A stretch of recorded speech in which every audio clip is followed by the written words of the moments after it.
आए है इस आफते जां को, गजब की फितना साजी आए है इस आफते जां को, शरारत खुद करे है और हमें तोहमत लगा दे है। शरारत खुद करे है और हमें तोहमत लगा दे है। मेरी बर्बादियों का डालकर इल्जाम दुनिया पर, वो जालिम अपने मुंह पर हाथ रखकर मुस्कुरा दे है। अब इंसानों की बस्ती का ये आलम है कि मत पूछो, लगे है आग एक घर में तो हमसाया हवा दे है। कलेजा थाम कर सुनते हैं लेकिन सुन ही लेते हैं, मेरे यारों को मेरे गम की तलखी भी मजा दे है। बुजुर्गों और दोस्तों, किसी भी मुहज्जब समाज के लिए अदलो इंसाफ सबसे बड़ा मेयार है। अदलो इंसाफ के बगैर बड़ी से बड़ी रियासत, बड़े से बड़ा मुल्क बाकी नहीं रह सकता। मुल्क में अमन व अमान का क़याम और जराइम से पाक मुआशरे की तश्कील इंसाफ के बगैर मुमकिन नहीं। लेकिन अफसोस के साथ कहना पड़ रहा है कि गुज़िश्ता कुछ अरसे से बिलखुसूस बाबरी मस्जिद, तलाक सलासा जैसे बहुत से मसाइल पर फैसलों के बाद ये तासुर आम हो रहा है कि अदालतें रियासतों के दबाव में काम कर रही हैं। अक़लियतों के आईनी हुकूक और दस्तूर के बाद बुनियादी उसूलों की तशरीह की ऐसी मिसालें सामने आई हैं जिन्होंने अदालतों के किरदार पर सवालिया निशान लगा दिया है। मुख्तलिफ अदालतों ने मुस्लिम पर्सनल लॉ से मुताल्लिक मसाइल को लेकर जो फैसले दिए हैं, उनसे ऐसा महसूस होता है कि इन अदालतों ने कानून की तशरीह के बजाय कानून वज़ा करने की कोशिश की है। मौजूदा वक्त में प्लेसेस ऑफ वर्शिप एक्ट 1991 इसको नजरअंदाज करते हुए ज्ञानवापी मथुरा के मुकदमात को काबिल समाअत करार देने का फैसला बहुत वाज़ेह तौर पर काबिल जिक्र है। अब तो वहां भी पहुंच गए। हमारे बीच में अब्दुल वाहिद चिश्ती साहब, अंगारा शाह साहब मौजूद हैं अजमेर शरीफ से। सवाल मुल्क का है। यह मुल्क इंसाफ के साथ, बराबरी के साथ, बराबर के हुकूक के साथ, अकलियतों और अक्सरियत की तफरीक के बगैर मुल्क बाकी रहेगा तो बाकी रहेगा। मुल्क की तरक्की होगी, खुशहाली होगी। सड़कें बनाई जाएं, एयरपोर्ट बनाए जाएं, ट्रेनें चलाई जाएं, तरक्की के जो काम दुनिया में हैं जिनका ताल्लुक मटेरियल से है वो जरूर किया जाए। लेकिन जिसका ताल्लुक इंसानों से है, अगर वो नजरअंदाज हो जाएगा तो याद रखना ये मुल्क कभी तरक्की नहीं कर सकेगा। फिर ये इंसानों का नहीं, जानवरों का मुल्क होगा।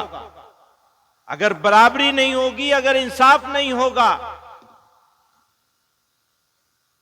अगर इंसानों के बीच में मजहब की बुनियाद पर, जात पात की बुनियाद पर तफरीक होगी, अगर लोगों को जलील किया जाएगा, तो ये इससे बड़ी मुल्क के साथ दुश्मनी और गद्दारी कुछ नहीं हो सकती। बुजुर्गों और दोस्तों, मैं ये कहना चाहता हूं, हमारे बीच में अंगारा शाह साहब मौजूद हैं, तो याद रखना ये जो वक्त है ना, ये बदलता है, एक जैसा नहीं रहता।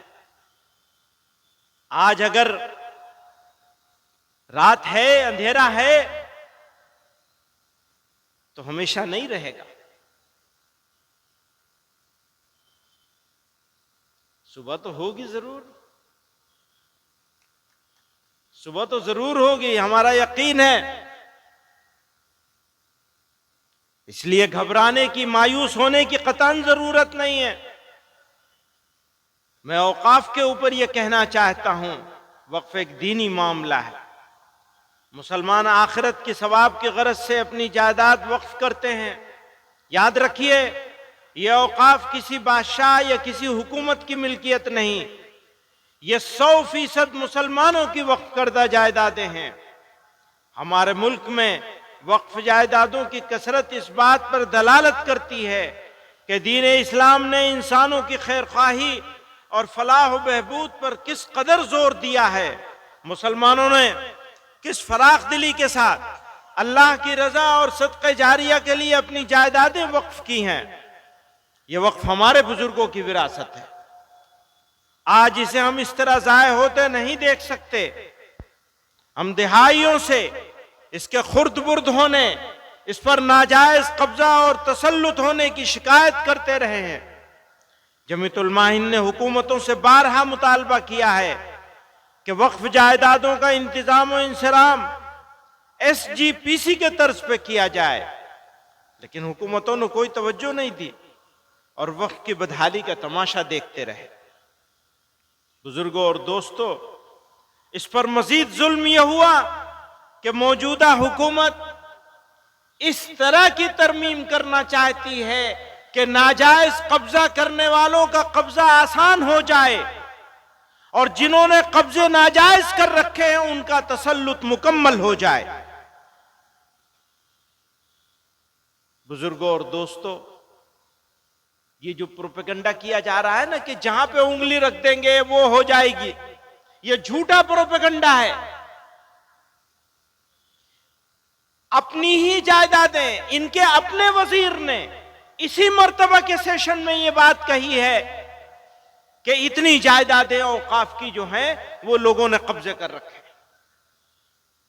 अगर हाथ रखने से वो जायदाद मिल जाती होती तो खुद औकाफ की जायदादों पर इतने सारे लोगों के कब्जे कैसे होते।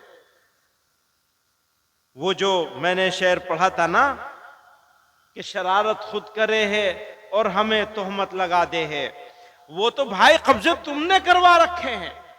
और वक्फ बोर्ड बनता कैसे? हुकूमतें बनाती हैं। हम कहते हैं मुसलमानों के हाथ में होना चाहिए वक्फ बोर्ड का बनाया जाना।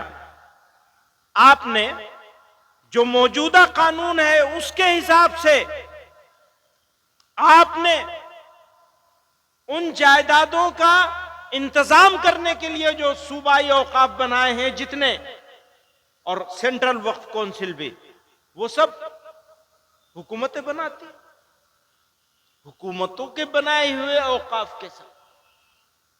और इतनी जायदादें आपका वजीर मान रहा है कि इतनी जायदादों पे कब्जा है। मेरे भाइयों बुजुर्गों, मुसलमान को क्या करना चाहिए? मुश्किल हालात में मुसलमानों का अमल और रद्द अमल वो क्या होना चाहिए? तो मैं अर्ज करना चाहता हूं, सब्र, हिकमत और दानिशमंदी का आईनेदार होना चाहिए। अगर सब्र के साथ, हिकमत के साथ और दानिशमंदी के साथ सोच समझकर फैसले नहीं किए गए तो जो हमारा मुखालिफ जो चाहता है हमारे हाथ से वो काम करवाने में कामयाब हो जाएगा। वक्त का तकाजा है कि मुसलमान अपनी बसीरत और दूर अंदेशी का मुजाहरा करें, मुस्बत और मुतवाज़िन इक़दामात के जरिए मुआशरती तामीर और तरक्की में अपना किरदार मजीद मजबूत करें। तालीम के फरोग, माशी खुदकिफालत, समाजी बहबूद पर खुसूसी तवज्जो मज़बूत करते हुए हमें अपनी कम्युनिटी को इस काबिल बनाना है कि हर चैलेंज का सामना हिकमत और इस्तिकामत से किया जा सके। सितम कितना ही रुख बदले, वफा की खू न बदलेंगे, वो तरकश अपना खाली कर दें हम पहलू न बदलेंगे। मिजाजे बागबानी, बागबां का घर न बदलेगा, चमन वाले भी अपना रंग अपनी बू न बदलेंगे। जुनू वालों की शोरीदा मिजाजी भी न बदलेगी, वो जब तक तर्ज अंदाजे खमे गेसू न बदलेंगे। गमों की तर्जुमानी हो रही है, होती जाएगी, ये जख्मे दिल नहीं है, फूल हैं, खुशबू न बदलेंगे। तेरा बख्शा हुआ सरमाए गम इतना प्यारा है कि जामे जम से भी हम एक बूंद आंसू, कि जामे जम से भी हम एक बूंद आंसू न बदलेंगे। मेरे दोस्तों, मिजाज दावती बनाना है। परवरदिगार आलम ने हमको इस सरजमीन पर पैदा किया और हमारे लिए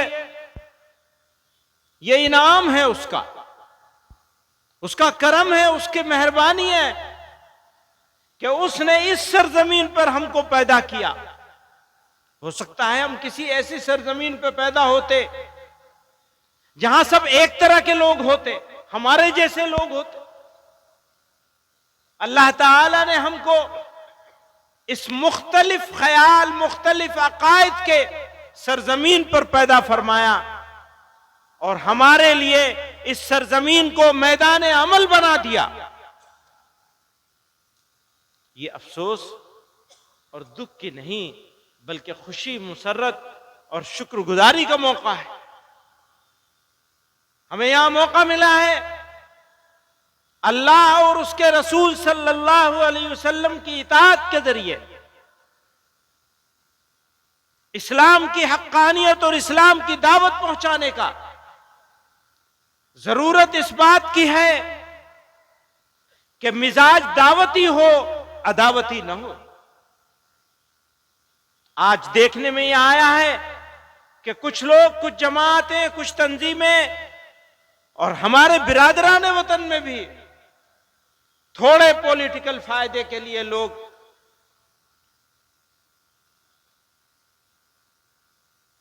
दुश्मनी, नफरत फैलाकर, तकसीम करके लोगों को बांट रहे हैं, बांटने का काम कर रहे हैं। मुझे बताया जाए